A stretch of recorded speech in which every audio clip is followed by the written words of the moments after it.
Petroleum ഉൽപ്പന്നങ്ങളുടെ വില വർധനവിൽ പ്രതിഷേധിച്ച് CITU Ponnani area committee Ponnani head post ഓഫീസിന് മുന്നിലേക്ക് മാർച്ച് നടത്തി. പെട്രോളിയം ഉൽപ്പന്നങ്ങളുടെ വില വർധനവിൽ പ്രതിഷേധിച്ചുകൊണ്ട് CITU സംസ്ഥാന വ്യാപകമായി നടത്തിയ സമരത്തിന്റെ ഭാഗമായി പൊന്നാനി ഹെഡ് പോസ്റ്റ് ഓഫീസിലേക്ക് പൊന്നാനി ഏരിയ കമ്മിറ്റിയുടെ ആഭിമുഖ്യത്തിൽ മാർച്ച് നടത്തി. തുടർന്ന് നടന്ന പൊതുയോഗം CITU സംസ്ഥാന വൈസ് പ്രസിഡന്റ് കൂട്ടായി ബഷീർ ഉദ്ഘാടനം ചെയ്തു. MA ഹമീദ അധ്യക്ഷത വഹിച്ചു. Suresh Kakkanath, PV Latheef, P Indira, K Divakaran, വീരമേശൻ, Girivasan, Padiyath Babu എന്നിവർ സംസാരിച്ചു. പെട്രോൾ 1 ലിറ്റർ വാങ്ങുമ്പോൾ അതിൽ കേരളത്തിന് കിട്ടുന്ന നികുതി 34 രൂപയാണ്. ഇന്നെന്താ വില പെട്രോളിന്? 113 അല്ലേ? 34 തിരിച്ചു ബാക്കി മനസ്സിൽ കൂട്ടിയാൽ മതി. മൊബൈലൊന്നും എടുക്കണ്ട. മൊബൈൽ എടുത്താൽ അത് കേൾക്കുന്നത് പോകും. 113 രൂപയാണ് ഇപ്പോൾ. 34 രൂപ സംസ്ഥാനത്തിന്റെ നികുതിയാണ്. ആണത്തമുണ്ടോ അത് ഒഴിവാക്കാൻ?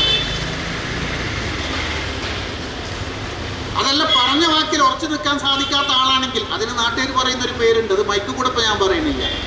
പ്രതിപക്ഷത്തിരുന്നു കൊണ്ട് VD സതീശൻ പറഞ്ഞപ്പോഴാണല്ലോ 2018-ലും 2022-ലും സംസ്ഥാനങ്ങൾക്ക് കിട്ടിയ നികുതി വേണ്ടെന്ന് പിണറായി വിജയൻ വെച്ചത്. അങ്ങനെ സംഭവം കേരളത്തിൽ നടന്നിട്ടുണ്ട്.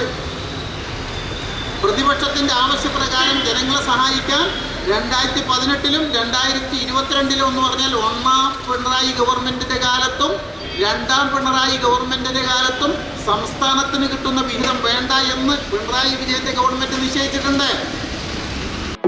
ആഘോഷങ്ങൾ വരവായി. നിങ്ങളുടെ ഓരോ ആഘോഷങ്ങളെയും ആഹ്ലാദകരമാക്കാൻ തിരൂരിന്റെ സ്റ്റൈൽ ഹബ്ബായ സൻഹ ഫാഷനും ഒരുങ്ങിക്കഴിഞ്ഞു.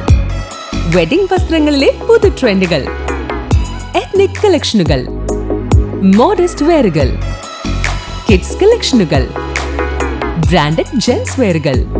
സ്വാഗതം സൻഹയുടെ ഈ ഫാഷൻ വിസ്മയങ്ങളിലേക്ക്. ഈ ആഘോഷകാലം സൻഹയ്ക്കൊപ്പം ആവട്ടെ. സൻഹ ഫാഷൻ, തിരൂർ.